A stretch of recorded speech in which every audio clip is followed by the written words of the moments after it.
অত্যাচারে স্বর্গ ও মর্ত্যলোককে অতিষ্ঠ করে তুলেছিল।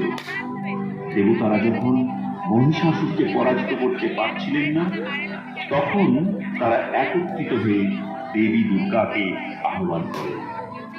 ব্রহ্মা, বিষ্ণু, মহেশ্বর এবং অন্যান্য দেবতারা তাদের সম্মিলিত শক্তি দিয়ে দেবী দুর্গার জন্ম দেয়।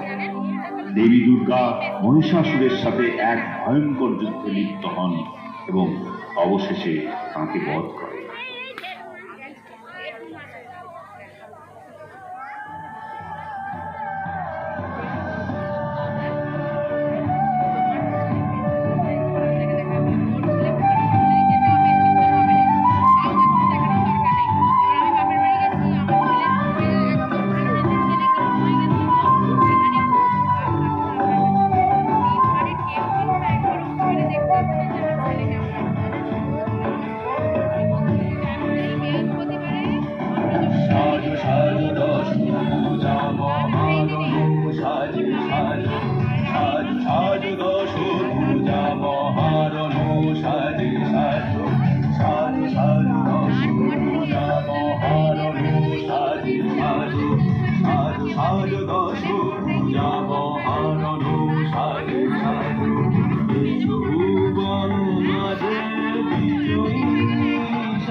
পাশে অসুরের বিনাশে